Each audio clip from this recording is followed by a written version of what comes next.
मुझे नानी नाम की बीमारी हो चुकी थी और अब मेरे पास ज्यादा वक्त नहीं बचा था, इसलिए अपनी गर्लफ्रेंड से ब्रेकअप करने के लिए मैंने उससे झूठ बोला। लियो न्यूयन, हमें ब्रेकअप कर लेना चाहिए। मैं अब एक अमीर औरत के साथ रिलेशनशिप में हूँ। हमारे बीच जो कुछ भी था वो बस टाइम पास था। चलो अच्छे तरीके से अलग हो जाते हैं। जिस पर तू निगी की बात सुनकर लियो न्यूयन उससे विनती करने लगती है, मैं तुमसे रिक्वेस्ट करती हूँ, मुझसे ब्रेकअप मत करो। जिस पर वह रो रो कर मुझसे भीख मांगती है, मेरे सामने घुटनों पर तक बैठ जाती है, यहाँ तक कि अपनी कलाई काटने की धमकी भी देती है। लेकिन इसके बावजूद मैं ठंडे दिल से वहां से चला गया। मैंने सोचा था कि अब हमारे बीच कभी कोई कनेक्शन नहीं बचेगा, लेकिन मुझे क्या पता था कि 1 साल बाद डिलीवरी करते वक्त मेरी बाइक उसकी कार से टकरा जाती है। जिस पर जैसे ही मैं उसे कार से उतरते हुए देखता हूँ, मैं जल्दी से अपने हाथ में पकड़ी हुई क्रिटिकल इलनेस रिपोर्ट छिपा लेता हूँ। तभी ड्राइवर लियो न्यूयन से पहले मेरी तरफ दौड़ता हुआ आता है। ओए, तुम चलते कैसे हो? मेरी कार खराब कर दी, क्या तुम इसकी भरपाई कर भी सकते हो? यह सुनकर मैं अपना सिर नीचे कर लेता हूँ। मैं नहीं चाहता था कि लियो न्यूयन मेरी मौजूदा हालत देखे। सॉरी, अगर गलती मेरी है तो मैं इसकी भरपाई करने की कोशिश करूंगा। जिस पर मैं अपनी इलेक्ट्रिक बाइक को खड़ा करते हुए लगातार वहां से जल्दी निकलने की कोशिश करता हूँ। मैं बस लियो न्यूयन की नजरों से दूर जाना चाहता था। मैं नहीं चाहता था कि वो मुझे पहचान ले, लेकिन अगले ही पल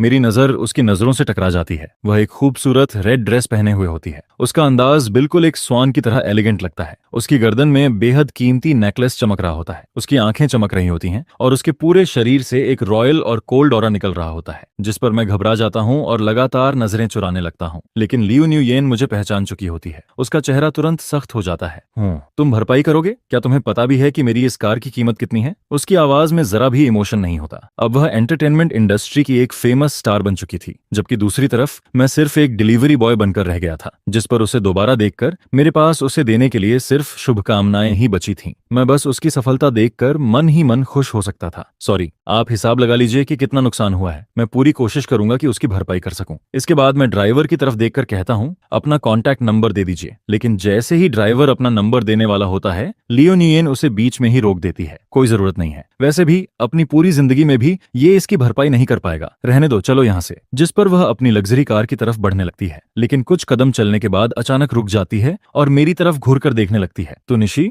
अगली बार मेरा अटेंशन पाने के लिए ऐसा तरीका मत अपनाना। हम दोनों की राहें बहुत पहले अलग हो चुकी हैं। जरा अपनी हालत तो देखो। अगर तुम्हें पछतावा भी हो रहा है तब भी अब बहुत देर हो चुकी है। यह सुनकर मैं अंदर तक टूट जाता हूँ। क्या उसकी नजरों में मैं सच में इतना गिरा हुआ इंसान था? अचानक मुझे ऐसा फील होता है जैसे किसी ने मेरे सीने में चाकू घोंप दिया हो। दर्द इतना ज्यादा होता है कि मैं मुश्किल से अपने इमोशंस कंट्रोल कर पाता हूँ। दरअसल करीब 6 महीने पहले मुझे पता चला था कि मुझे लास्ट स्टेज स्टमक कैंसर है। डॉक्टर ने साफ कहा था कि मेरे पास 1 साल से भी कम वक्त बचा है और यही वह समय था जब मेरा स्टार्टअप अपने सबसे महत्वपूर्ण फेज में था। वहीं दूसरी तरफ लियो न्यूयन भी एक टैलेंट कंपटीशन के अहम दौर से गुजर रही थी। हम दोनों एक दूसरे को 10 साल से जानते थे और 10 साल से प्यार भी करते थे। हम दोनों अपने छोटे शहर से इस बड़े सिटी में आए थे। हमने साथ में कई ड्रीम्स देखे थे। मैं एक दिन सक्सेसफुल बिजनेसमैन बनना चाहता था और वह एंटरटेनमेंट इंडस्ट्री में अपना नाम बनाना चाहती थी। मैं उससे वादा करता था कि जब मेरे पास पैसे होंगे तो मैं उसकी मूवीज में इन्वेस्ट करूंगा। मैं कभी भी इंडस्ट्री की गंदी पॉलिटिक्स और कंट्रोवर्सीज को उसके करीब नहीं आने दूंगा। हम दोनों सपना देखते थे कि खूब पैसा कमाने के बाद इस सिटी में एक बड़ा घर खरीदेंगे, फिर 2 बच्चे होंगे और खाली समय में उन्हें स्टार्स दिखाने ले जाएंगे। जिस पर एक दिन लियो न्यूयन मेरे कंधे पर सिर रखकर मुस्कुराते हुए कहती है, क्या हम बच्चों को साथ न ले जाएं? मैं सिर्फ तुम्हारे साथ स्टार्स देखना चाहती हूँ, सिर्फ हम दोनों। वह वक्त सिर्फ हमारा होगा। यह सुनकर मैं मुस्कुरा देता हूँ। उस समय मेरे दिल में सिर्फ एक ही ख्याल होता है कि मुझे अपनी जिंदगी की इस सबसे खास लड़की को हमेशा खुश रखना है, चाहे इसके लिए मुझे कुछ भी कुर्बान क्यों न करना पड़े। लेकिन हमारी सारी खूबसूरत इमेजिनेशन एक ही पल में टूटकर बिखर जाती है जब मेरे हाथ में लास्ट स्टेज कैंसर की रिपोर्ट आती है। इसके बाद अगले दिन जब लियो न्यूयन कंपटीशन में गई हुई होती है, मैं हमारा घर छोड़ देता हूँ। अपने पास बचा हुआ सारा पैसा उसके लिए छोड़ जाता हूँ। फिर मैं उससे हर तरह का कांटेक्ट खत्म कर देता हूँ और उसे ब्रेकअप की बात बता देता हूँ। उस फोन कॉल में मैं अपनी जिंदगी के सबसे बेरहम शब्द उसे सुनाता हूँ। तुम एक बेवकूफ और नासमझ लड़की हो। तुम मेरे करियर में कोई मदद नहीं कर सकती। तुम्हें बस खाना, घूमना, फोटोज लेना और एंजॉय करना आता है। तुम मेरे लिए सिर्फ एक बोझ हो। अगर मैं तुम्हारे साथ रहा तो कभी सक्सेस हासिल नहीं कर पाऊंगा। जिस पर मेरी बात सुनकर लियो न्यूयन रोते हुए कहती है, मैं कहीं नहीं जाऊंगी, मैं बदल जाऊंगी। मैं वादा करती हूँ कि आगे से बेवजह टाइम वेस्ट नहीं करूंगी। मैं हमेशा तुम्हारे साथ रहूंगी। प्लीज मुझे छोड़कर मत जाओ। यह सुनकर मेरा दिल बुरी तरह टूट रहा होता है, लेकिन मैं क्या करता? मेरे पास 1 साल से भी कम वक्त बचा था। मैं उसे अपने साथ दुखों में नहीं घसीट सकता था। उससे दूर जाना ही उसके लिए सबसे बेहतर फैसला था। उसकी रोने की आवाज मेरे दिल को चीर रही थी। मेरे अंदर ऐसा कोई पल नहीं था जब मुझे दर्द महसूस न हो रहा हो। मेरी आंखों से भी आंसू लगातार बह रहे थे, लेकिन फिर भी मैं खुद को मजबूत दिखाते हुए कहता हूँ, अगर तुम्हें सच में लगता है कि तुम कर सकती हो तो इस कंपटीशन में अपना बेस्ट देना, ऊंची रैंक हासिल करना और साबित करना कि मैं गलत था। इतना कहने के बाद मैं कॉल काट देता हूँ, फिर अपना पुराना सिम कार्ड भी फेंक देता हूँ। उस दिन के बाद मैं लियू न्यूयन की दुनिया से पूरी तरह गायब हो गया। लेकिन सच ये था कि मैं उससे बेहद प्यार करता था। वह सच में बहुत अच्छी लड़की थी।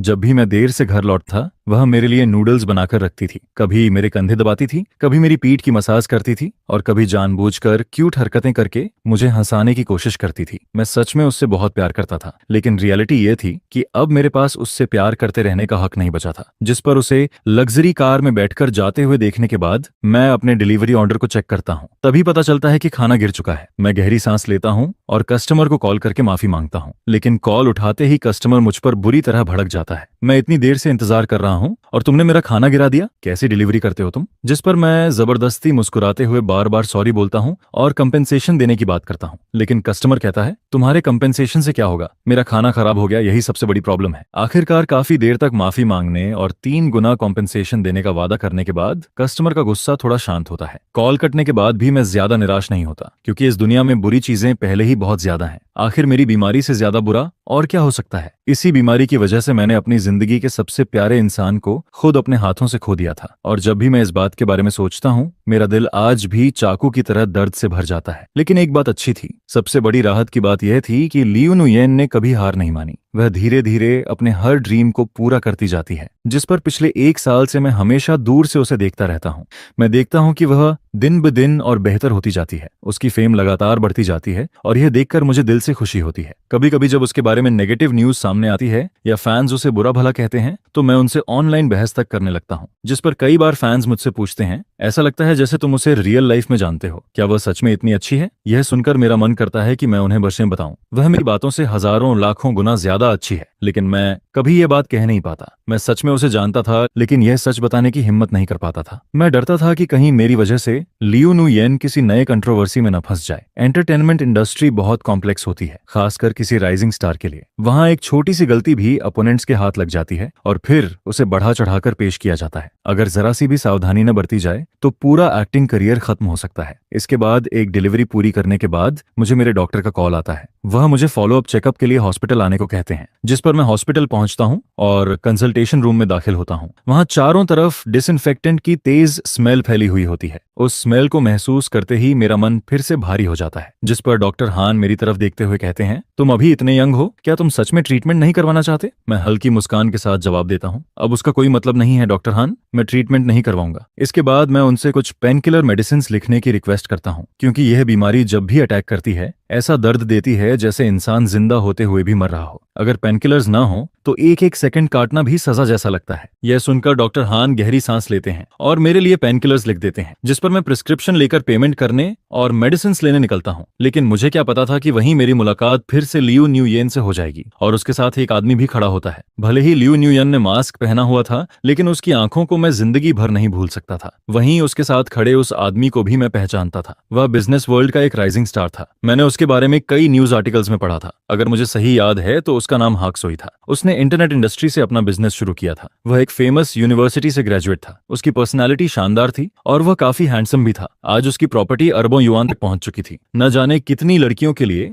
वह ड्रीम बॉय बन चुका था, जिस पर जब मैं दोनों को साथ खड़ा देखता हूं तो वे सच में परफेक्ट कपल लगते हैं। मैं तुरंत सिर झुकाकर उनके पास से निकलने की कोशिश करता हूं, लेकिन लियू न्यूयेन फिर भी मुझे पहचान लेती है। वह मेरी तरफ देखकर तंज भरे लहजे में कहती है, चुप, तुम हॉस्पिटल क्यों आए हो? कहीं मेरा पीछा तो नहीं कर रहे? यह सुनते ही हाक सोई तुरंत अलर्ट हो जाता है, जिस पर वह अपना हाथ फैलाकर लियू न्यूयेन को अपने पीछे कर लेता है और मुझे सतर्क नजरों से देखने लगता है। तुम कौन हो? उसे लियू न्यूयेन का हाथ पकड़ते देखकर मेरे दिल में फिर एक हल्का सा दर्द उठता है। जिस औरत की रक्षा करने के लिए मैं कभी सब कुछ दांव पर लगाने को तैयार था, आज वही किसी दूसरे आदमी के पीछे खड़ी थी। लेकिन फिर मैं खुद को समझाता हूँ कि शायद यही बेहतर है। कम से कम हाक सोई जैसा इंसान लियू न्यूयेन का ख्याल रख सकता है। यह सोचकर मुझे थोड़ी तसल्ली मिलती है, जिस पर मैं जल्दी से कहता हूँ, सॉरी, आप लोग गलत समझ रहे हैं, मैं यहाँ सिर्फ फूड डिलीवरी देने आया था। इतना कहकर मैं वहां से जाने लगता हूँ, लेकिन तभी पीछे से लियू न्यूयेन की आवाज सुनाई देती है, मुझे लगता है कि तुम्हें अपनी कोशिशें बंद कर देनी चाहिए। इस जिंदगी में मैं कभी भी तुम्हारे साथ कोई रिश्ता नहीं रखना देखना चाहती, और ये मत सोचना कि मैं वापस तुम्हारे पास लौटूंगी। उसकी आवाज काफी ऊंची होती है। यह सुनकर मैं अंदर से घबरा जाता हूँ। सच तो यह था कि मुझे वहां एक सेकंड भी नहीं रुकना चाहिए था। उस वक्त मैं खुद को किसी जोक से कम नहीं समझ रहा था, जिस पर मैं जल्दी से वहां से निकल जाता हूँ। हालांकि मैं जानता था कि हाक सोई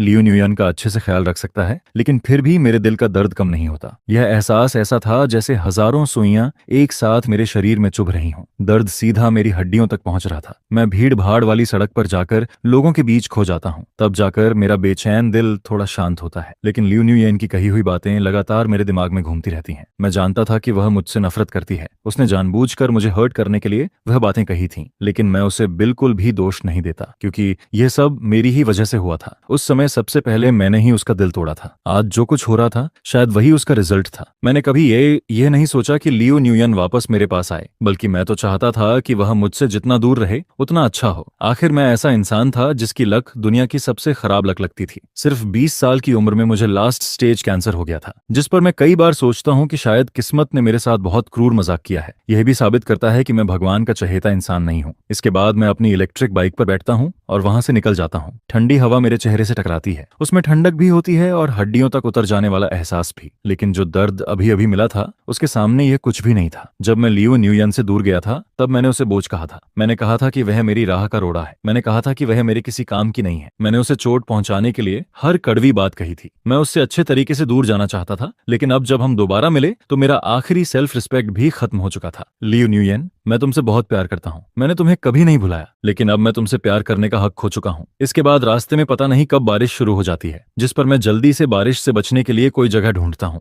मेरी मौजूदा हेल्थ कंडीशन में बारिश का एक कतरा भी मेरे लिए खतरनाक हो सकता था। अगर मुझे कोल्ड हो जाता तो शायद वह मेरे लिए जानलेवा साबित होता। मैं एक छज्जे के नीचे खड़ा होकर गिरती हुई बारिश को देखने लगता हूँ और फिर सोचता हूँ कि कम से कम मैं एक बार फिर लियू न्यूयन को अपनी आंखों से देख तो पाया। यह सोचकर मेरे दिल को थोड़ी तसल्ली मिलती है। कुछ देर सोचने के बाद बारिश रुकते ही मैं घर लौट जाता हूँ। घर पहुंचकर मैं थोड़ा बहुत कमरा साफ करता हूँ, फिर हल्का सा दलिया खाकर आराम करने बैठ जाता हूँ। इसके बाद मैं अपना फोन खोलता हूँ। मैं देखना चाहता था कि लियू न्यूयन की कोई नई अपडेट आई है या नहीं। हाल ही में उसकी एक हिस्टोरिकल ड्रामा सीरीज रिलीज होने वाली थी। अभी शो रिलीज भी नहीं हुआ था, लेकिन उसकी पॉपुलैरिटी पहले ही बहुत ज्यादा थी। लेकिन जैसे ही मैं फोन खोलता हूँ मुझे एक ब्रेकिंग न्यूज दिखाई देती है। बिजनेस वर्ल्ड के नए यंग टाइकून और टॉप एक्ट्रेस को हॉस्पिटल में साथ देखा गया, जिस पर मैं तुरंत न्यूज खोलकर पढ़ने लगता हूँ। उसमें लिखा होता है कि हाक सोई और लियू न्यूयन हॉस्पिटल में प्रेगनेंसी चेकअप के लिए गए थे। कुछ मीडिया अकाउंट्स दावा कर रहे थे कि दोनों काफी समय से सीक्रेट रिलेशनशिप में हैं, और अब हॉस्पिटल जाने का कारण यह है कि लियू न्यूयन प्रेग्नेंट हो चुकी है। यहाँ तक कि कई लोग उनकी वेडिंग न्यूज आने की भविष्यवाणी तक करने लगते हैं। यह न्यूज देखकर मेरा दिल एक पल के लिए रुक सा जाता है, लेकिन फिर भी मुझे लगता है कि यह खबर झूठी है। लियू न्यूयन को फेमस हुए अभी ज्यादा समय नहीं हुआ था। ऐसे समय पर उसके प्रेग्नेंट होने की संभावना बहुत कम थी, और उसकी कंपनी भी ऐसी चीज कभी अलाउ नहीं करती। जिस पर लगभग 1 घंटे बाद लियू न्यूयन की टीम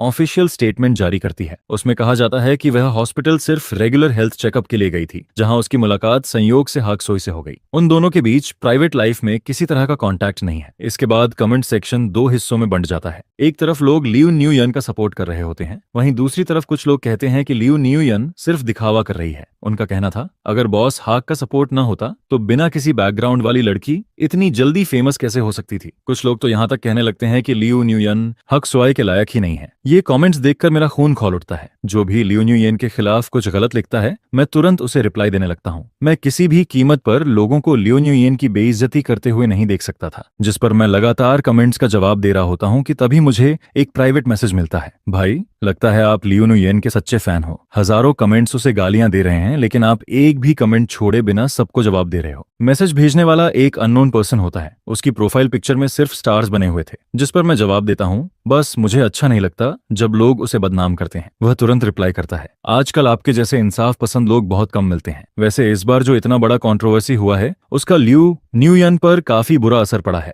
जिस पर मैं पूछता हूँ, क्या तुम भी लियू न्यूयन के फैन हो? वह जवाब देता है, शायद, मुझे वह काफी पसंद है और वह बहुत मेहनती भी है। यह सुनकर मैं एक स्टिकर भेज देता हूँ। इसके बाद हमारी काफी अच्छी बातचीत होने लगती है, पता नहीं क्यों, लेकिन इस इंसान से बात करके काफी अच्छा लग रहा था। कुछ देर बाद मैं लिखता हूँ, अगर हाक सोई सच में लियू न्यूयन को पसंद करता है तो शायद उनका साथ होना बुरा नहीं होगा। यह पढ़ते ही सामने वाले का रवैया अचानक बदल जाता है। हमारी लियू न्यूयन उसे कभी पसंद नहीं करेगी। असल में हेनक सोई तो एक प्ले बॉय है। उसके आसपास न जाने कितनी औरतें रहती हैं। हो सकता है यह हॉस्पिटल वाला ड्रामा भी उसी ने प्लान किया हो, जिस पर मैं थोड़ा हैरान हो जाता हूँ। वह आगे लिखता है, मैं तुम्हें बता दूं, मैं उसका करियर फैन हूँ। इस समय लियो न्यूयन को किसी भी हालत में रिलेशनशिप में नहीं पड़ना चाहिए। जिस पर मैं जवाब देता हूँ, तुम सही कह रहे हो। लेकिन तभी वह लिखता है, ठीक है, अब मैं तुमसे बात नहीं करूंगा, मेरा मूड खराब हो गया है, सिरप अब गया है, मैं सोने जा रहा हूँ। मैसेज भेजते ही उसका अकाउंट ऑफलाइन हो जाता है, जिस पर मैं उत्सुकता में उसकी प्रोफाइल खोलकर देखने लगता हूँ। उसकी लोकेशन इसी सिटी की दिखाई देती है। उसका निकनेम था नुयेन डंग यूनेट दानडोई और बायो में लिखा होता है, किसी के साथ स्टार्स देखने का इंतजार कर रही हूँ। इसके अलावा उसके अकाउंट पर कोई वीडियो या पोस्ट नहीं था। जानकारी बहुत कम थी, लेकिन मुझे लग रहा था कि यह इंसान काफी इंटरेस्टिंग होगा। इसके बाद मैं टाइम देखता हूँ, रात काफी हो चुकी थी। मैं फोन की स्क्रीन पर लगी लियो न्यूयेन की फोटो को देखने लगता हूँ।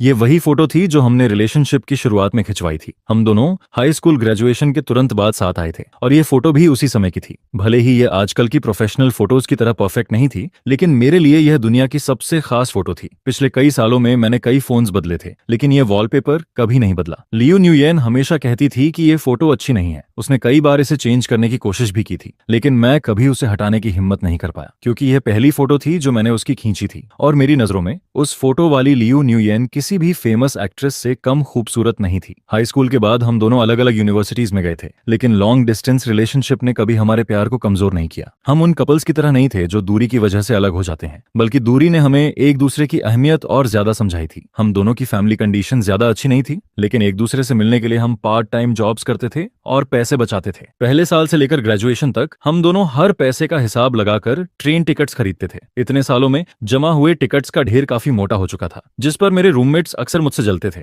यार, भगवान ने सच में तुझ पर मेहरबानी की है। इतनी खूबसूरत और इतनी लॉयल गर्लफ्रेंड हर किसी को नहीं मिलती। यह सुनकर मैं हमेशा मन ही मन खुद को लकी समझता था। लियो न्यूयेन से मिलना मेरी जिंदगी की सबसे खूबसूरत बात थी, और इसलिए जब भी मैं उसके साथ होता था उसे बहुत संभाल कर रखता था। मैं कभी नहीं चाहता था कि उसे किसी भी तरह की तकलीफ हो। घर का खाना बनाना हो या बर्तन धोना, मैं हमेशा खुद करने की कोशिश करता था। मैं उसके लिए सुंदर कपड़े खरीदता था, अपनी बचत से उसके पसंदीदा ज्वेलरी पीसेस भी खरीदता था। उस वक्त हम दोनों उम्मीदों से भरे हुए थे। हमारे पास फ्यूचर को लेकर अनगिनत खूबसूरत ड्रीम्स थे। मैं उस पर पैसे खर्च करना चाहता था, लेकिन वह हमेशा मना कर देती थी। वह कहती थी, पैसे बचाकर रखो, बाद में हम इसी सिटी में अपना घर बनाएंगे। लॉन्ग डिस्टेंस रिलेशनशिप के दौरान कई लड़कों ने उसे प्रपोज किया था, लेकिन उसने हर बार बिना झिझक उन्हें रिजेक्ट कर दिया। फिर वह मुझसे कहती थी, लियो न्यूयेन, पूरी जिंदगी सिर्फ तू निशी से प्यार करेगी, मेरी जिंदगी में कोई दूसरा आदमी कभी नहीं आएगा। जिस पर मैं भी मुस्कुराकर कहता था, तू निशी भी पूरी जिंदगी सिर्फ लियो न्यूयेन से प्यार करेगा, मैं कभी तुम्हारा दिल नहीं दुखाऊंगा। लेकिन आखिर में वादा तो मैंने ही तोड़ा था, मैंने ही उसका भरोसा तोड़ा था। उसने मेरे साथ रहते हुए बहुत मुश्किलें झेली थी, लेकिन मैं उसे वह खुशियां कभी नहीं दे पाया जिसकी वह हकदार थी। गलती मेरी थी, पूरी तरह मेरी। इन पुरानी यादों को सोचते सोचते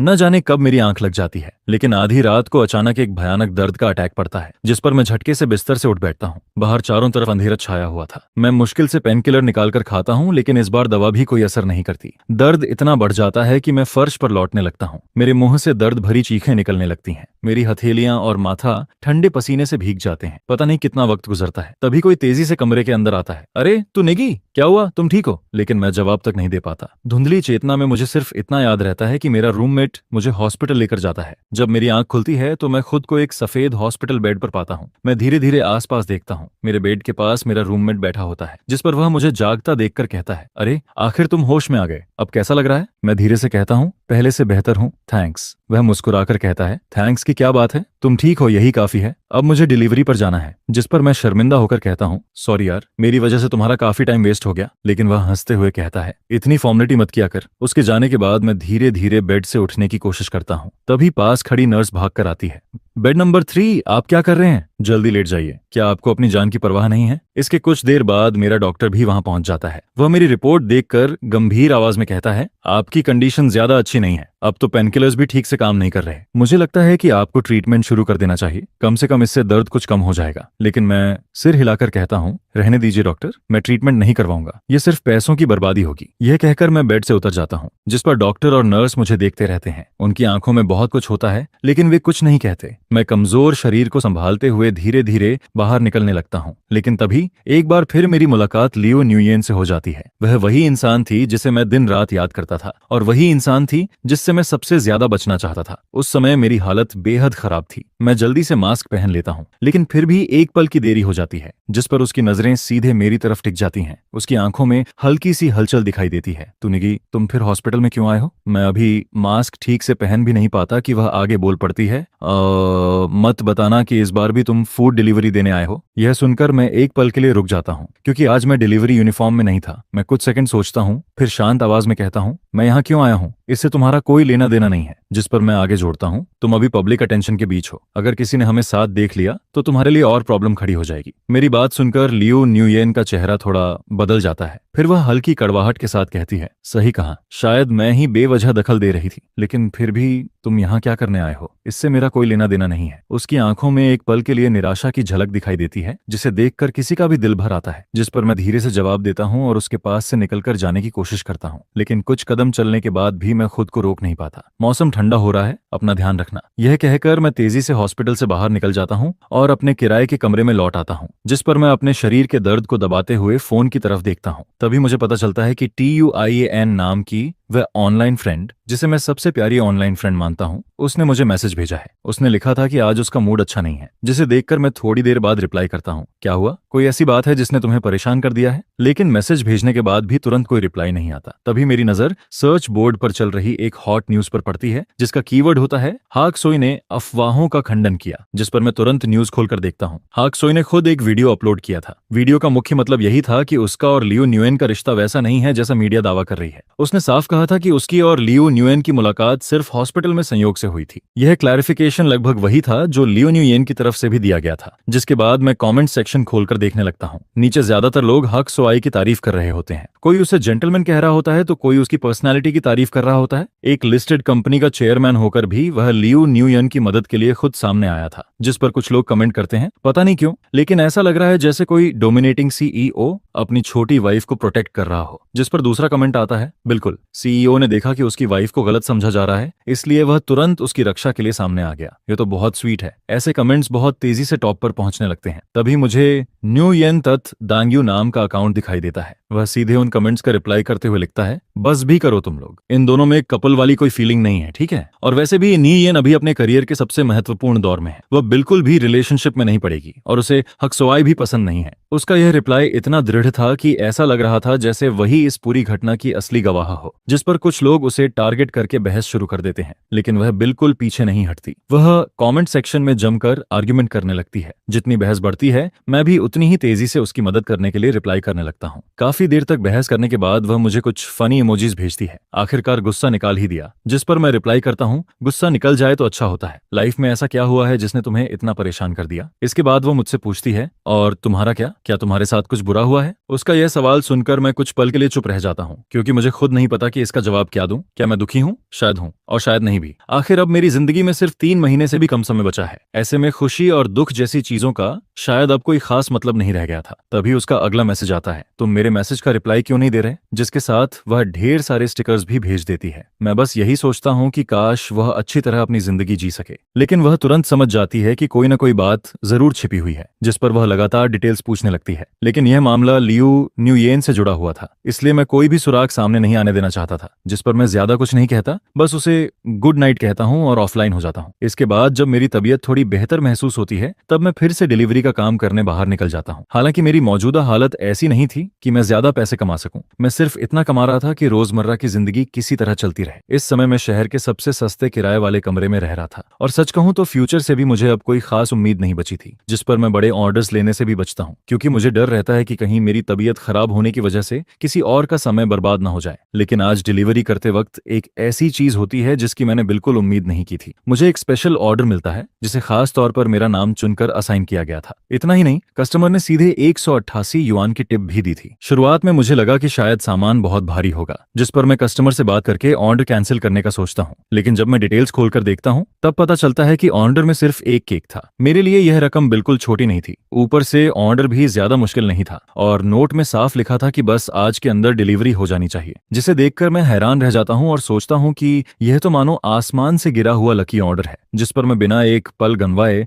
एक्सेप्ट बटन दबा देता हूँ। वैसे भी इस समय मुझे पैसों की बहुत जरूरत थी। इसके बाद मैं दिए गए एड्रेस से केक पिकअप करता हूँ और डेस्टिनेशन की तरफ निकल पड़ता हूँ। रास्ता ज्यादा दूर नहीं था, लगभग आधे घंटे बाद मैं वहां पहुंच जाता हूँ। लेकिन वहां पहुंचकर पता चलता है कि यह एक बेहद लग्जरी रेजिडेंशियल एरिया था। आमतौर पर ऐसी हाई क्लास कम्युनिटीज में डिलीवरी स्टाफ को अंदर जाने की अनुमति नहीं होती। सामान लेने के लिए मैनेजर या बटर आते हैं और फिर खुद रेजिडेंट्स तक पहुंचाते हैं। यानी रेजिडेंट्स की प्राइवेसी का यहाँ बेहद खास ध्यान रखा जाता था। जिस पर जब मैं केक बटलर को देने ही वाला होता हूँ, वह ऑर्डर डिटेल्स देखकर कहता है, सर कृपया 1 मिनट इंतजार कीजिए। उसे मुझे सर कहते सुनकर मैं थोड़ा हैरान हो जाता हूँ, क्योंकि बाकी लोगों की नजर में तो मैं सिर्फ एक डिलीवरी बॉय था। मैं पूछता हूँ, क्या कोई प्रॉब्लम है? ऑर्डर में कुछ गड़बड़ है क्या? क्योंकि केक काफी महंगा था। अगर इसे कोई नुकसान पहुंचता तो मैं उसकी भरपाई बिल्कुल नहीं कर सकता था। जिस पर बटर मुस्कुराते हुए कहता है, नहीं सर, कोई प्रॉब्लम नहीं है। ऑनर ने खास निर्देश दिया है कि यह केक आप खुद उनके घर तक पहुंचाएंगे। यह सुनकर मेरे चेहरे पर साफ हैरानी दिखाई देती है। आपको यकीन है कि कोई गलती नहीं हुई? बिल्कुल नहीं सर, कृपया मेरे साथ आइए। इसके बाद वह मेरे लिए गेट खोल देता है। मैं कम्युनिटी के अंदर प्रवेश करता हूँ। मुझे लगा था कि मुझे पैदल जाना पड़ेगा, लेकिन वहां तो स्पेशल शटल कार भी मौजूद थी, जिसे देखकर मुझे एक बार फिर एहसास होता है कि अमीर लोगों की दुनिया सच में अलग होती है। रास्ते भर मैं आसपास का माहौल देखता रहता हूँ। हर तरफ हरियाली थी,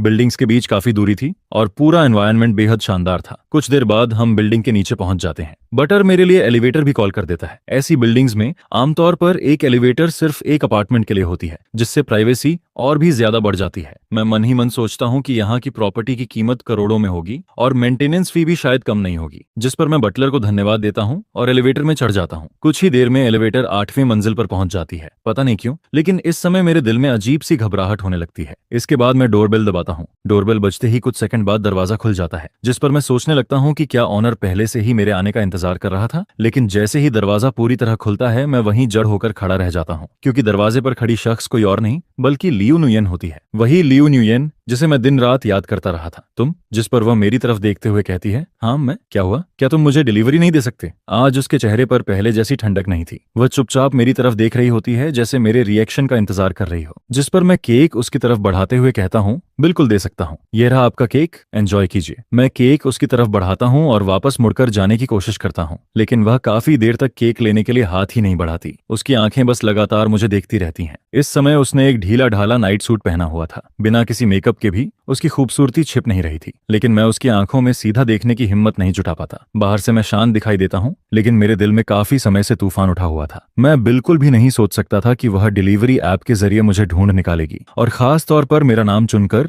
ऑर्डर भी करेगी। जिस पर इस समय मुझे सब कुछ बेहद उलझा हुआ महसूस होने लगता है। सिर्फ हालात ही नहीं, मेरा दिल भी बुरी तरह बेकाबू होकर धड़क रहा था। मैं केक यहीं रख देता हूँ, मुझे अभी और ऑर्डर भी डिलीवर करने हैं। जिस पर मैं मौका देखकर उसकी तरफ एक नजर डालता हूँ, लेकिन अगले ही पल मैं चौंक जाता हूँ। उसकी आंखें अचानक लाल हो जाती हैं और आंसू उसकी आंखों के कोनों से बहने लगते हैं। वह लगातार मुझे देखते हुए कहती है, तुनिशी, क्या तुम्हें लगता है कि तुम बहुत महान हो? क्या तुम्हें लगता है कि खुद को कुर्बान करके दूसरों की जिंदगी रोशन करना बहुत बड़ी बात होती है? जिस पर मैं उसकी तरफ देखता हूँ और मेरी मुट्ठियां कस जाती हैं। मुझे महसूस होता है कि मेरे नाखून मेरी हथेलियों में धंसने वाले हैं। तुम क्या कहना चाहती हो? मैं समझा नहीं। जिसके जवाब में वह कहती है, तुम अभी भी मेरे सामने एक्टिंग कर रहे हो? तुनिशी, मुझे अब पता चल गया है कि तुम कितने अच्छे एक्टर हो। अगर पहले पता होता तो मैं तुम्हें किसी डायरेक्टर से रिकमेंड कर देती। तुम तो पक्का एक फेमस स्टार बन जाते। वह यह सब कहते हुए लगातार रोती रहती है। उसे इस तरह देखकर मेरा दिल बुरी तरह दर्द करने लगता है, लेकिन इस समय मुझे सच में समझ नहीं आता कि मैं उसका सामना कैसे करूं। मैं उसे क्या कह सकता था? मैं तो पहले ही बेबसी की सबसे गहरी खाई में गिर चुका था। अब मैं उसके लिए कुछ नहीं कर सकता था। न ही मैं उसकी मदद कर सकता था और न ही उसकी जिंदगी पर बोझ बनना चाहता था। जिस पर इस समय मेरे अंदर उससे नजर मिलाने की भी हिम्मत नहीं बची थी। मैं केक को नीचे रख देता हूँ और सीने में उठ रहे दर्द को दबाते हुए वापस मुड़ जाता हूँ। जैसा कि उसने खुद कहा था, हम दोनों की राहें बहुत पहले ही अलग हो चुकी थीं। अब हमारे बीच कोई रिश्ता नहीं रहना चाहिए था। लेकिन जैसे ही मैं जाने के लिए कदम बढ़ाता हूँ, अचानक वह मेरी तरफ दौड़ती है और पीछे से मुझे कसकर पकड़ लेती है। उसकी सिसकियों से भरी आवाज मेरे कानों में गूंजती है, तू निशी, इस बार मुझे छोड़कर मत जाना प्लीज, इस बार मुझे छोड़कर मत जाना प्लीज। उसके आंसू जल्दी ही मेरी शर्ट को भिगो देते हैं। ऐसा लगता है जैसे वे मेरी स्किन के अंदर तक उतर गए हों और मुझे पूरी तरह डुबो रहे हों। नुयेन, छोड़ो मुझे। जिस पर मैं लियू नुयेन के हाथ हटाने की कोशिश करता हूँ, लेकिन वह चाहे कुछ भी हो जाए मुझे छोड़ने के लिए तैयार नहीं होती। मुझे सब पता चल गया है। तो निशी, तुम इतने बेवकूफ क्यों हो? क्या तुम्हें हमारी बातें याद नहीं है? क्या तुम्हें हमारे वादे याद नहीं है? हमने कहा था कि हम सुख दुख दोनों में साथ रहेंगे। क्या तुम्हें लगता है कि मैं सिर्फ खुशियों में तुम्हारे साथ रह सकती हूँ, लेकिन मुश्किलों में नहीं? अगर तुम बीमार हो गए हो तो क्या हुआ? मैं कभी भी तुम्हें छोड़कर नहीं जाऊंगी। मैं तुम्हारी देखभाल कर सकती हूँ। जिस पर वह और जोर जोर से रोने लगती है। मुझे डर होता है कि कहीं कोई अनचाही परेशानी न खड़ी हो जाए। आखिर उसकी पहचान अब बहुत खास थी। अगर किसी ने उसे यहाँ देख लिया तो बड़ी समस्या हो सकती थी। जिस पर मैं मन ही मन लंबी सांस लेता हूँ और कहता हूँ, नुये, चलो अंदर जाकर बात करते हैं। यह सुनकर वह धीरे धीरे मुझे छोड़ती है, लेकिन फिर भी मेरी शर्ट का किनारा मजबूती से पकड़े रहती है, जैसे उसे डर हो कि मैं फिर से गायब हो जाऊंगा। इसके बाद मैं केक उठाता हूँ और उसके साथ अंदर चला जाता हूँ। घर के अंदर का एरिया बहुत बड़ा था और हर चीज बेहद साफ सुथरी दिखाई देती है, जिस पर मेरी नजर दीवारों पर लगी तस्वीरों पर पड़ती है। वहाँ हाई स्कूल से लेकर कॉलेज तक हमारी साथ की ढेर सारी फोटोज लगी हुई थी। ग्रेजुएशन से लेकर बड़े शहर में संघर्ष करने तक का हर पल उन तस्वीरों में मौजूद था। उन्हें देखकर मेरी पुरानी यादें एक एक करके वापस लौटने लगती हैं, जिस पर मैं मन ही मन सोचता हूँ, यह लड़की सच में बेवकूफ है, बहुत ज्यादा बेवकूफ। आज वह एक बड़ी स्टार बन चुकी थी, उसका फ्यूचर बेहद उज्जवल था। ऐसी तस्वीरें घर में रखना किसी टाइम बॉम्ब से कम नहीं था। अगर किसी गलत इरादे वाले इंसान की नजर इन पर पड़ जाती तो यही तस्वीरें उसके करियर को खत्म करने का हथियार बन सकती थीं। मैं केक टेबल पर रख देता हूँ, फिर पूछता हूँ, आज तुम्हारा बर्थडे तो नहीं है? जिस पर वह जवाब देती है, मेरा नहीं, तुम्हारा बर्थडे है। मैं हल्की मुस्कान के साथ कहता हूँ, मेरा बर्थडे तो निकल गया। उसकी आंखें फिर लाल हो जाती हैं। मुझे पता है, इसलिए मैं तुम्हारे लिए बर्थडे लेट सेलिब्रेट करना चाहती हूँ। बस केक खा लो, उसके बाद मैं तुम्हें हॉस्पिटल लेकर जाऊंगी, ठीक है? अब उसकी आवाज पहले जैसी तेज नहीं थी। वह बेहद नरम, बेहद प्यारी और बहुत संभल कर बात कर रही थी। शायद ही कोई यकीन करे कि लाखों लोगों की पसंदीदा सुपरस्टार एक साधारण डिलीवरी बॉय के साथ इस तरह पेश आ सकती है। उसे इस तरह देखकर कई बातें मेरे होंठों तक आती हैं, लेकिन मैं उन्हें फिर निगल जाता हूँ, क्योंकि मेरी बीमारी अब इलाज के दायरे से बहुत दूर जा चुकी थी। मैं बुझते हुए दीपक की तरह था जो कभी भी बुझ सकता था, और सच यह भी था कि मैं और वह अब दो अलग अलग दुनियाओं के लोग बन चुके थे। जिस पर वह जिद करते हुए कहती है, पहले केक खाओ। नहीं, पहले प्रॉमिस करो। मैं आखिरकार सिर हिलाता हूँ, ठीक है, मैं प्रॉमिस करता हूँ। मेरी बात सुनते ही लियो न्यूयन के चेहरे पर खुशियों से भरी मुस्कान आ जाती है। इसके बाद वह केक पर कैंडल्स लगाती है। मोमबत्तियों की रोशनी में उसकी लंबी पलकों का हल्का कंपन उसे और भी खूबसूरत बना देता है। वह मुझे विश मांगने के लिए कहती है, जिस पर मैं आंखें बंद करके विश मांगता हूँ, लेकिन जैसे ही मैं आंखें खोलता हूँ, देखता हूँ कि वह फिर से रो रही है। मैं धीरे से उसके आंसू पोंछते हुए पूछता हूँ, फिर क्यों रो रही हो? जिसके जवाब में वह कहती है, मुझे डर लगता है कि तुम मुझे छोड़ दोगे। मैं मुस्कुराने की कोशिश करता हूँ, पगली ऐसा नहीं होगा। जिस पर वह जल्दी से कहती है, तुम चिंता मत करो, अब मेरे पास पैसे हैं, हम तुम्हारा इलाज करवा सकते हैं। अगर हमारे देश में इलाज नहीं हुआ तो हम विदेश जाएंगे। मैं उसे देखकर पूछता हूँ, और तुम्हारा एक्टिंग करियर? जिस पर वह बिना सोचे जवाब देती है, मुझे करियर नहीं चाहिए, मुझे सुपरस्टार भी नहीं बनना, मैं सिर्फ तुम्हारे साथ रहना चाहती हूँ। उसे इस तरह बात करते देखकर लगता है जैसे वह फिर से वही मासूम लड़की बन गई हो जो कभी बड़ी ही नहीं हुई। इसके बाद वह धीरे से कहती है, हॉस्पिटल में दूसरी बार जब मैंने तुम्हें देखा था तभी मुझे लगा था कि कुछ गड़बड़ है। फिर मैंने लोगों से पूछताछ की और मुझे पता चला कि तुम गंभीर बीमारी से जूझ रहे हो। लेकिन अब सब पहले जैसा नहीं है, अब हमारे पास पैसे हैं। मुझे पूरा भरोसा है कि तुम इस बीमारी को जरूर हरा दोगे। जिस पर वह उम्मीद से भरी आंखों के साथ मुझे हौसला देती रहती है। बाहर से आती धूप पूरे कमरे को गर्माहट से भर देती है। तभी वह अचानक पूछती है, तो निशी, तुमने क्या विश मांगी थी? मैं हल्का सा मुस्कुराता हूँ। विश अगर बता दी जाए तो पूरी नहीं होती। जिस पर वह गंभीरता से सिर हिलाती है। सही कह रहे हो, मेरी बीमारी की वजह से मैं केक का सिर्फ एक छोटा सा टुकड़ा खा पाता हूँ। इसके बाद लियो न्यूये मुझे और केक खाने नहीं देती। फिर वह ऑनलाइन फैली उन अफवाहों के बारे में बताने लगती है जो उसके और हाक सोई को लेकर फैली थी। वह कहती है, वो सब झूठ था,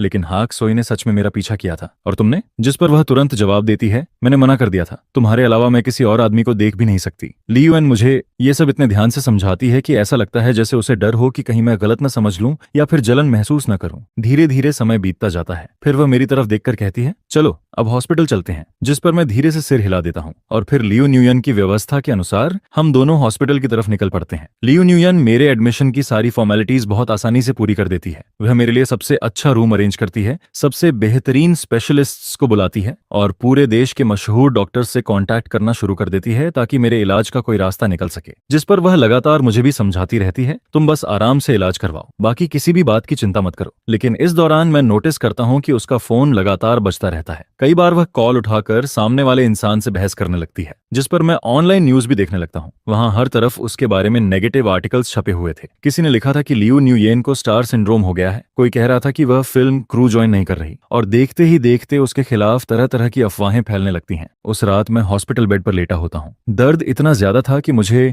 नींद ही नहीं आती। जिस पर मैं बगल में नजर घुमाता हूँ और लियो न्यूयन को गहरी नींद में सोता हुआ देखता हूँ। उसे देखकर मेरा दिल भर आता है, लेकिन मैं कुछ भी नहीं कर सकता था। मुझे उसकी कही हुई बातें याद आने लगती हैं। तुम्हें किसी केयर टेकर की जरूरत नहीं है, मुझे तुम्हारी देखभाल करने दो। इस बार मैं तुम्हारा अच्छी तरह ख्याल रखूंगी। मैं बदल चुकी हूँ। मैं पहले वाली लियो न्यूये नहीं हूँ जिसे कुछ नहीं आता था। अब मैं तुम्हारी मदद कर सकती हूँ। मैं तुम्हारी देखभाल करूंगी, तब तक करूंगी जब तक तुम ठीक होकर हॉस्पिटल से बाहर नहीं आ जाते। उसकी ये बातें सुनकर मेरा दिल और ज्यादा दर्द करने लगता है। मैं जानता था कि मैंने सालों पहले जो बातें उससे कही थीं, वह आज तक उन्हें अपने दिल में संभाल कर रखे हुए थी। हमारे दोबारा मिलने के बाद उसने खुद को बदलने की पूरी कोशिश की थी, लेकिन वह जितना ज्यादा मेरे लिए करती थी मैं उतना ही ज्यादा दुखी हो जाता था। इन दिनों मैं उसे लगातार भाग दौड़ करते हुए देखता हूँ। वह इतनी थक चुकी थी कि उसके चेहरे से ही थकान साफ दिखाई देती थी। ऊपर से इंटरनेट पर उसके खिलाफ नेगेटिव न्यूज की बाढ़ आ चुकी थी। अगर यह सब ऐसे ही चलता रहा तो उसका करियर सच में बर्बाद हो सकता था। और मैं तो एक ऐसा इंसान था जिसके पास जीने के लिए कुछ ही महीने बचे थे। मैं कैसे उसकी जिंदगी को भी अपने साथ बर्बाद होने देता? शायद वो बहुत ज्यादा थक चुकी थी, इसलिए कुछ ही देर बाद बेड के पास बैठे बैठे सो गई, जिस पर मैं धीरे धीरे उठकर बैठता हूँ। मैं हर हरकत बहुत सावधानी से करता हूँ ताकि कोई आवाज ना हो। फिर धीरे धीरे डोर तक पहुंच जाता हूँ, लेकिन डोर पर पहुंचने के बाद भी मेरे कदम आगे नहीं बढ़ते। मैं काफी देर तक वहीं खड़ा होकर लियो न्यूयन को देखता रहता हूँ। मैं सच में उसे छोड़कर जाना नहीं चाहता था। यह लगाव,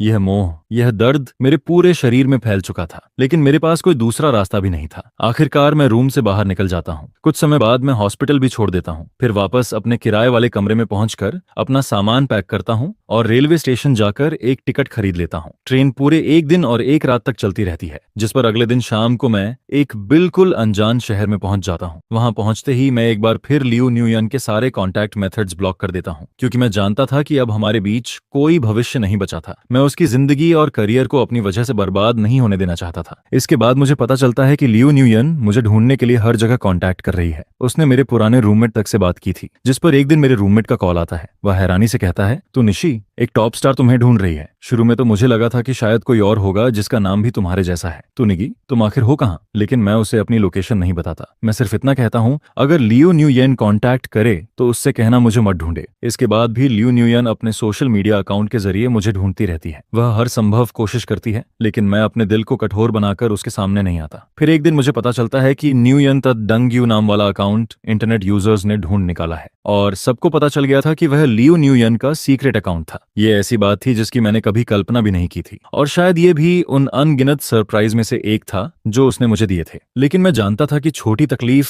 लंबी तकलीफ से बेहतर होती है, इसलिए मैंने तय कर लिया था कि यहीं सब खत्म हो जाना चाहिए। लियो न्यूयन को जब पता चलता है कि मैं फिर गायब हो गया हूँ, तब वह लगभग पागलों की तरह मुझे ढूंढने लगती है, जिस पर मैं इस नए शहर में ही रुक जाता हूँ। शहर के बाहरी इलाके के जंगलों के बीच एक पैलेटिव केयर हॉस्पिटल था। वह जगह बेहद शांत थी। रात में वहां से पूरा आसमान दिखाई देता था, जिसमें अनगिनत सितारे चमकते रहते थे। मैंने उसके सारे कॉन्टैक्ट्स ब्लॉक कर दिए थे, लेकिन फिर भी एक नया सोशल मीडिया अकाउंट बनाकर हर दिन उसकी पोस्ट्स चुपचाप देखता रहता था। फिर एक रात जब दर्द इतना बढ़ जाता है कि मेरी चेतना लगभग खत्म होने लगती है, तभी अचानक मेरे फोन पर एक अननोन नंबर से मैसेज आता है। तो निशी, मुझे पता है कि तुम अभी भी मुझे देख रहे हो। मुझे यह भी पता है कि तुम बीमार हो और बहुत दर्द में हो, लेकिन तुमने मुझसे वादा किया था कि हम साथ में सितारे देखेंगे। तुम पहले ही एक बार अपना वादा तोड़ चुके हो, दूसरी बार ऐसा मत करना। ये मैसेज पढ़ते ही मैं फोन को कसकर पकड़ लेता हूँ और मेरी आंखों से चुपचाप आंसू बहने लगते हैं। अगले दिन सुबह मेरे रूम का डोर धीरे से खुलता है, जिस पर लियो न्यूयेन अंदर दौड़कर आती है और मुझे कसकर गले लगा लेती है। वह ऐसे रो रही थी जैसे कोई खोया हुआ बच्चा आखिरकार अपना घर ढूंढ चुका हो। इस बार तुम मुझे छोड़कर नहीं जा सकते। तो निशी, मैं हमेशा तुम्हारा इंतजार करती रहूंगी। मैं उसकी कांपती हुई बॉडी महसूस कर सकता था। उसके गर्म आंसू मेरी शर्ट को पूरी तरह भिगो रहे थे। मैंने उसे कभी इतनी बुरी तरह रोते हुए नहीं देखा था। वह बिना कुछ छिपाए पूरी तरह टूट कर रो रही थी। काफी देर बाद मेरी आवाज वापस निकलती है। वह इतनी भारी हो चुकी थी जैसे किसी खुरदुरी सतह पर कुछ घिस रहा हो। नुये, तुम्हें मेरी हालत पता है। मुझे लास्ट स्टेज स्टमक कैंसर है। मेरे पास 3 महीने भी नहीं बचे हैं। जिस पर वह सिर उठाती है। उसकी आंखें रो रो कर पूरी तरह सूज चुकी थीं। वह सीधे मेरी आंखों में देखते हुए कहती है, मैंने सब कुछ पता कर लिया है। तो निगी, क्या तुम्हें लगता है कि अगर दुनिया के कुछ डॉक्टर्स ने हार मान ली तो इसका मतलब सच में कोई उम्मीद नहीं बची? यह कहकर वह मुझे अंदर ले जाती है और अपने बैग से एक मोटी फाइल निकालती है। ये अमेरिका, जर्मनी और जापान के 3 सबसे बड़े कैंसर सेंटर्स की रिमोट कंसल्टेशन रिपोर्ट्स हैं। उन्होंने कहा है कि तुम्हारी हालत मुश्किल जरूर है, लेकिन पूरी तरह निराशाजनक नहीं। तुम्हारी जेनेटिक रिपोर्ट्स में कुछ ऐसे म्यूटेशंस मिले हैं जिन पर टारगेटेड थेरेपी काम कर सकती है, और हाल ही में हमारे देश में भी के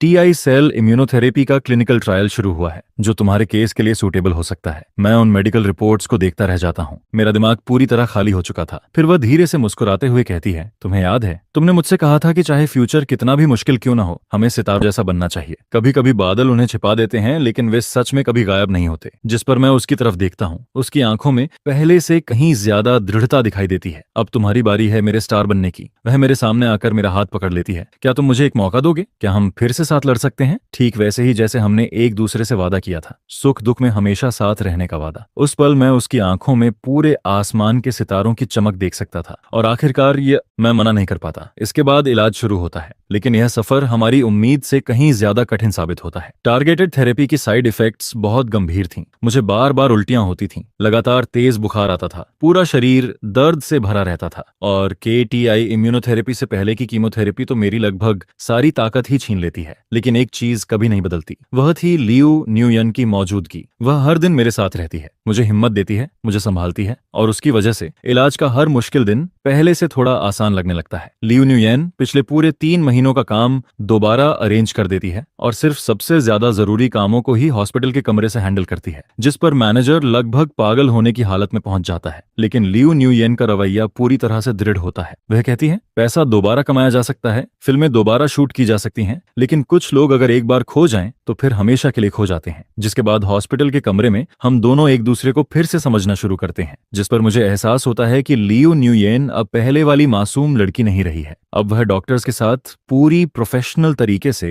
ट्रीटमेंट प्लान डिस्कस कर सकती है और सी स्टूडियो के क्राइसिस को भी शांत दिमाग से संभाल लेती है। वहीं जब मैं खाना खाने से मना करता हूं तो वह सख्त चेहरा बनाकर मुझे डांटती है। और फिर उन रातों में जब दर्द मुझे बुरी तरह तोड़ रहा होता है, वह पूरी रात मेरा हाथ पकड़कर बैठी रहती है और धीरे धीरे गाना गाती है, जिस पर उसे भी एक ऐसे इंसान का नया रूप देखने को मिलता है जो अब पहले जैसा सर्वशक्तिमान प्रोटेक्टर नहीं रहा। मैं थेरेपी के दर्द से रो भी पड़ता हूँ, बाल झड़ने की वजह से खुद को लेकर इंफीरियर भी फील करता हूँ, और कभी कभी दर्द के कारण अपना गुस्सा भी कंट्रोल नहीं कर पाता। लेकिन लियू न्यूयन इन सब चीजों को बेहद प्यार से स्वीकार करती है, बिल्कुल वैसे ही जैसे कई साल पहले मैंने उस छोटी सी काउंटी से बड़े शहर आई हुई घबराई और अनजान सी लड़की को अपनाया था, जिस पर वह मुस्कुराकर पूछती है, तुम्हें याद है कॉलेज के दूसरे साल मुझे एक्यूट अपेंडिसिटिस हुआ था और मुझे हॉस्पिटल में एडमिट होना पड़ा था। तब तुम पूरे 1 हफ्ते क्लासेस छोड़कर मेरी देखभाल करने आए थे। इसके बाद एक दोपहर वह सेब छीलते हुए कहती है, उस समय तुम बहुत अनाड़ी थे, सिर्फ खिचड़ी बनाने गए थे, लेकिन उसे भी जला दिया था। फिर भी मैंने पूरी खिचड़ी खा ली थी और कहा था कि बहुत स्वादिष्ट है क्योंकि वह तुम्हारे हाथों की बनी हुई थी। यह कहते हुए वह सेब को छोटे छोटे टुकड़ों में काटती है और अपने हाथों से मुझे खिलाती है, फिर मुस्कुराकर कहती है, अब मेरी बारी है। इसके बाद ट्रीटमेंट के तीसरे महीने में मेरी बीमारी में एक अप्रत्याशित मोड़ आता है। नई स्कैन रिपोर्ट दिखाती है ट्यूमर और भी ज्यादा फैल चुका था।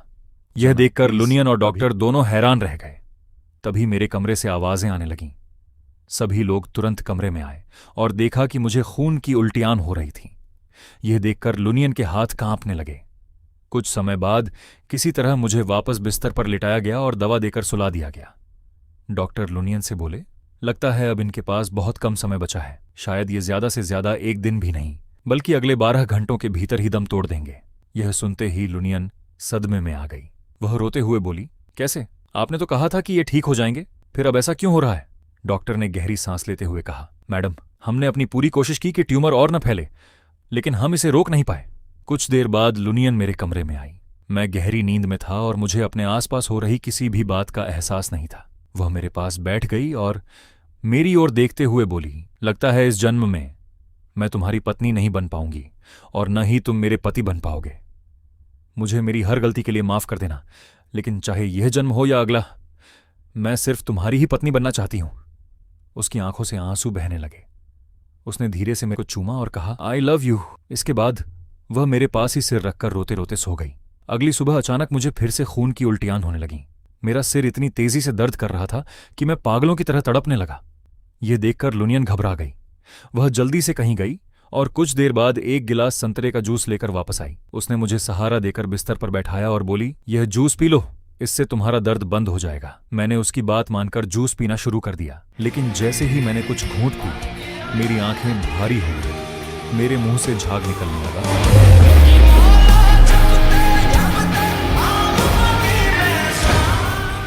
मरने से ठीक पहले मैंने देखा वही संतरे का जूस लुनियन ने भी पी लिया।